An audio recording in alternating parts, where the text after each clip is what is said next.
Oh, oh. Shh. Ay.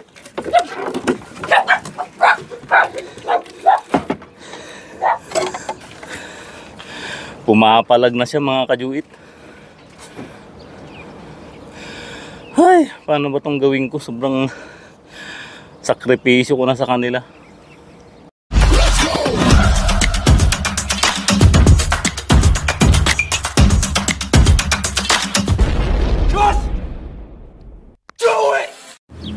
Hala. Nakalabas ka na naman? Pambihira, ang taas-taas nung ano. Actually, na-miss ko rin naman talaga itong pagsalubong mo sa akin. Kaya lang, alam mo naman yung tagpi, di ba? Ay, ayan mga kajuit. Tara na pala doon. Sige na, sige na. Saan na naman kaya dumaan to? So, check natin mga kajuit kung saan na nakalusot si tagpi doon sa kulungan niya dahil napakataas na yun. At ang daming harang, pero bakit nakalabas pa rin siya? Kahapon okay naman.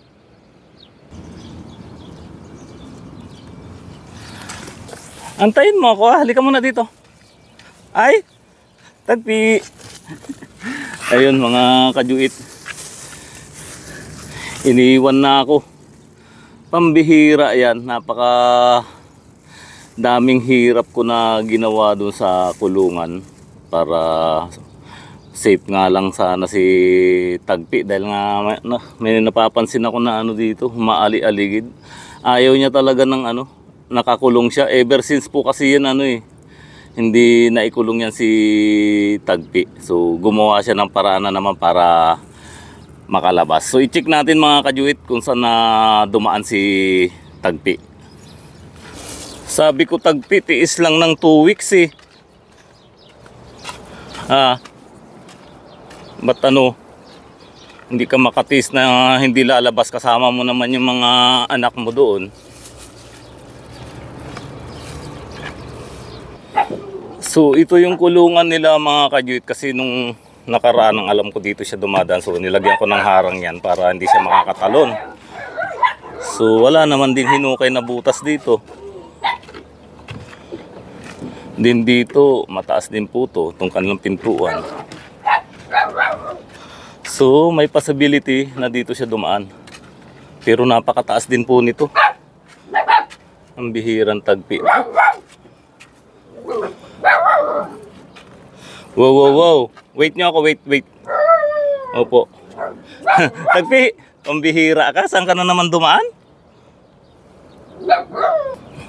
Ayan sila mga kajuit, habang piniprepare ko itong kanilang pagkain. So muna mga kajuit yung ulam nila.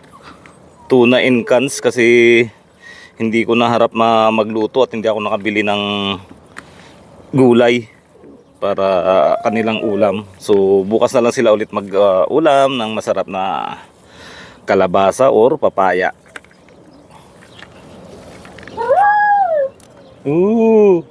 Antayin nyo ako dyan. Wait lang So ayun mga kajuit, inuna ko na munang binigyan si tagpi ng pagkain, kasi pag nasa loob siya aagawan na naman siya ng kanyang mga papis. So pakainin ko na yung mga papis mga kajuit.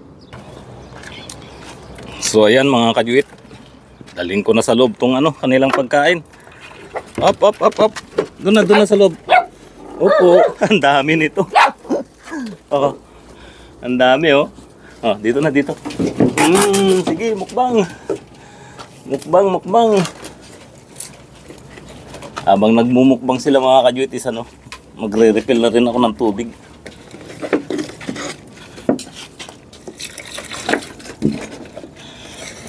Dumi na naman ng hilig nilang ganun pala yung aso. Mahilig magkaukaw ng paa sa tubig.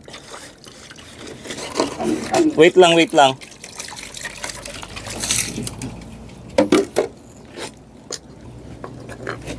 Wow na yung mga, kasi ubos yung tubig nila.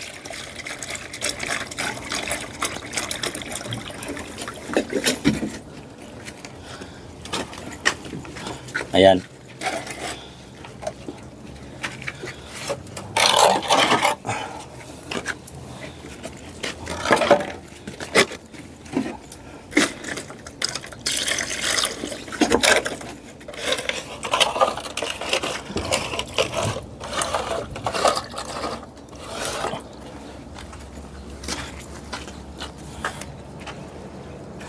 So, tapos na rin kumain si Tagpi mga kajuit.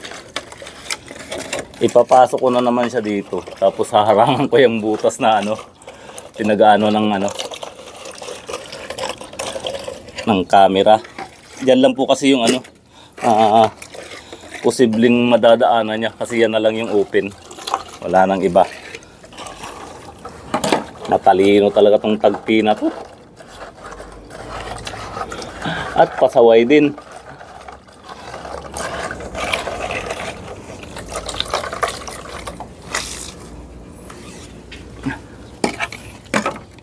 Pasaway si Tagpi. Hirap na nga ako. Ganun pa yung ginawa na lumabas na naman. Hindi matiis yung tawag dito. 2 linggo na pag-i-stay dito. Doon na. Sige na. Ba? Ubusin niyo yan.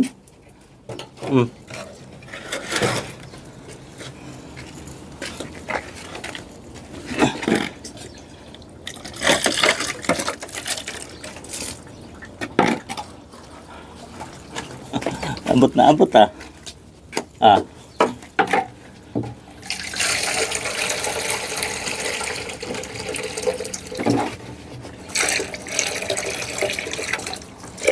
Ayan, dami yung tubig.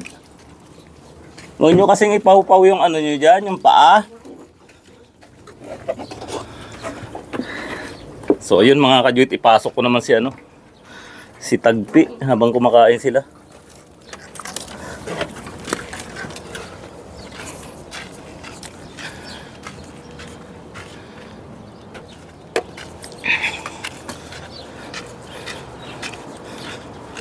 Hello, ito pagkain mo. Tagpi. Tara, laro tayo.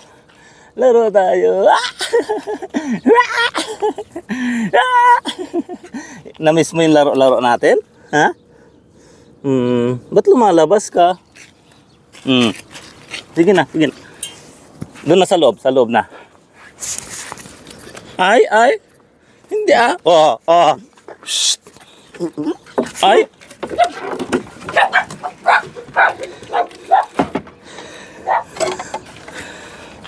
Pumapalag na siya mga kajuit. Ay, paano ba tong gawin ko? Sobrang sakripisyo ko na sa kanila. Ang hirap po kasi nung ang layo ng clinic. Tiis pa Tagpi. 2 weeks na lang talaga. Ay nako. So maglalagay na naman ako ng harang dyan mga kajuit sa butas. Wala nang ibang wala na akong ibang maisip na pagdadaanan niya kundi dito. So lalagyan ko na lang din ng harang ulit mga kajuit. So hindi ko na ipapakita mga kajuit yung paglalagay kasi masyado ng nakikita sa aking vlog at actually bawal po kasi itong ginawa ko dito at pwedeng ikapahamak ko. So sana maunawaan nyo yung sitwasyon ko dito mga kajuit. Yan, maglaro-laro muna kayo dyan. Makikain ka na rin dyan Tagpi. Hindi minubos yung pagkain mo dun magugutom ka kapag hindi ka kakain dahil hindi ka naman makakalabas. So harangan ko tong butas na to mga kajuit. Ang bihirang taas na niyang gabalikat ko na nasampa pa rin.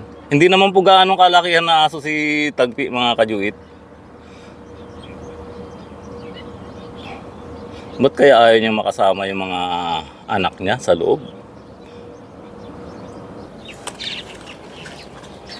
So buti na lang mga kajuit at dala-dala ko pa rin tong ating armas. At ito yung gagamitin kong paglagay ng harang dyan. I-screw ko na lang. At bumili na ako ng original na tawag dito, yung panghigpit.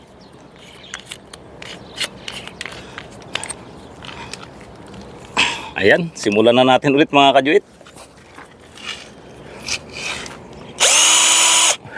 Ano ba mga kajuit? Gusto nyo pa bang makapanood ng more action ni Do It Yourself? Ayun. Nakipagsalo rin si Tagpi sa kanyang mga puppies. Grabe ang dami niyan mga kajuit. Yung isang bandihado. So ayan mga kajuit, natakpan ko na tong butas. At lagyan ko na rin ng parang ganyan na bubong. Para talagang hindi kahit sumampas yan, hindi na siya Grabe naman, napakataas po niyan mga kajuit. Kasing taas ko na. Pero hindi ko alam kung bakit nakakasampa si Tagpi. So dyan lang yung posible na pwede niyang daanan. Dahil ayan pinangat-ngat na pala itong Talagang gumagawa siya ng paraan para makalabas. Ayun may salamin pa nga siya dun eh. Then yung dog food, ayaw talaga nila ng dog food. Marami pa. So ayan ubusin niyo yan. Iiwan ko na lang yung mga kajuit para may bahawin sila. Ayan, linisan ko lang din tong kanilang mga dumi. Buti na lang sa isang lugar na lang sila dumudumi.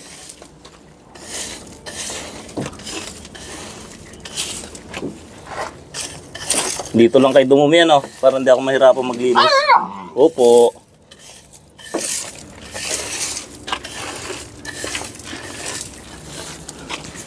Ay, naiwan ko pa yung dustpan sa labas.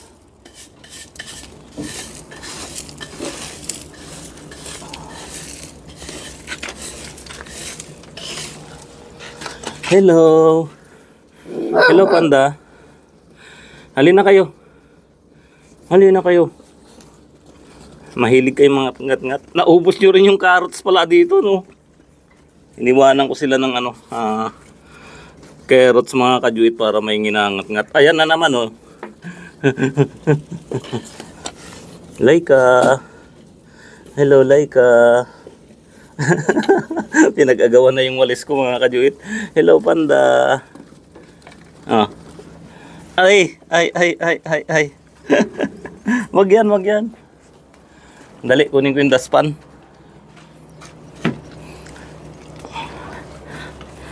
Ang lalaki na.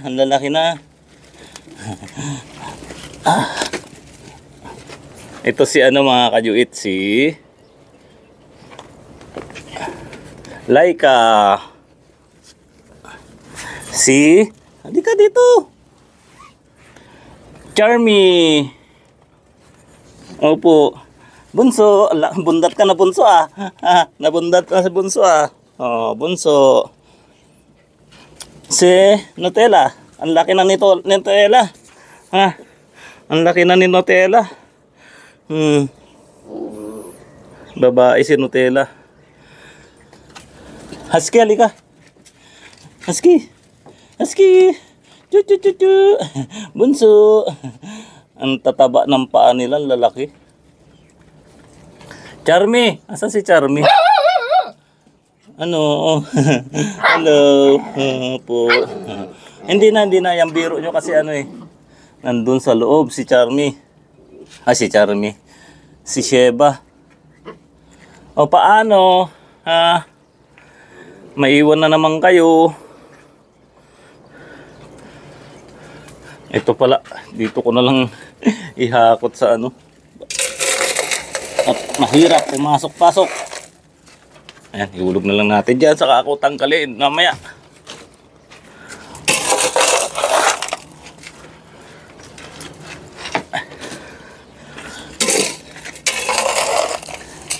Dyan lang kayo dumumi para isa lang yung pinaglilinisan ko.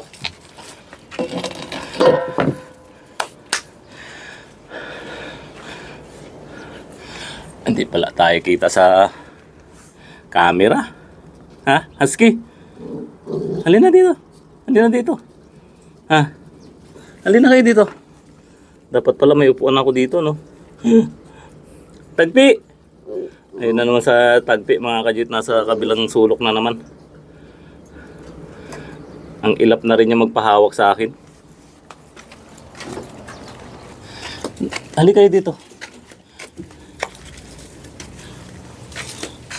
Halika na, Tagpi. Ayaw na magpahawak sa akin ni Tagpi. Takot na siyang inahawak-hawakan. Halika na. Alam mo naman yung dahilan kung bakit kinukulong kita. Sabi ko sa iyo mag-antay lang ng ilang weeks, Ay, Tagpi. Dito ka, laro tayo.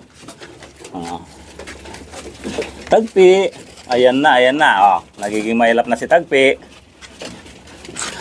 Ay, naku mga kajuit. Ganito po ang sakripisyo na mag-alaga ng aso dito sa Saudi.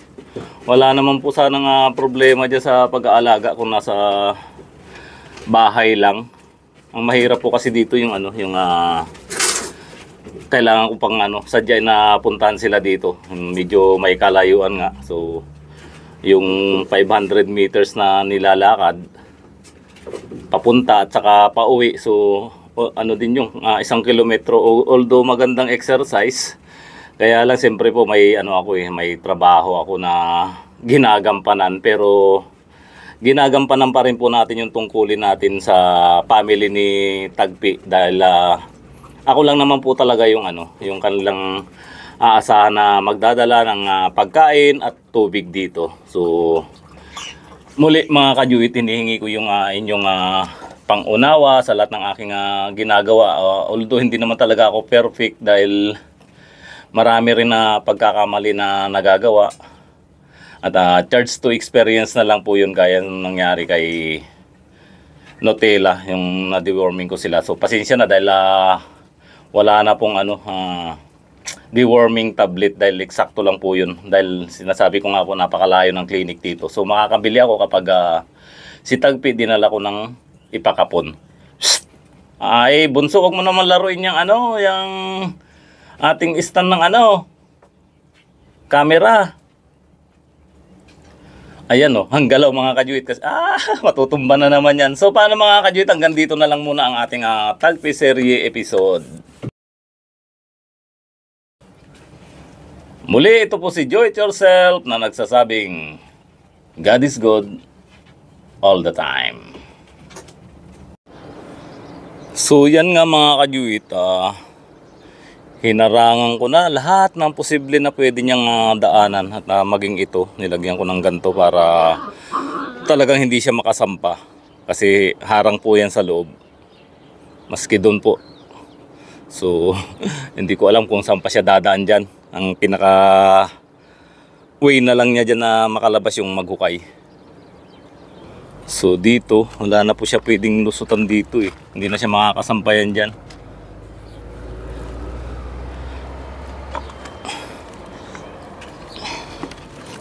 Yan. So open naman doon mga kajuit, at malilim na dyan sa loob. Dapat tatanggalin ko na lang tong blanket, pero nagsisilbing lilim din po kasi yan.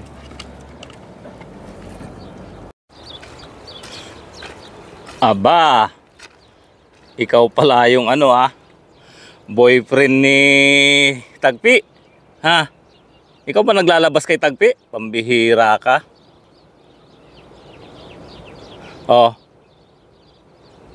Wag mo na itatakas si Tagpi,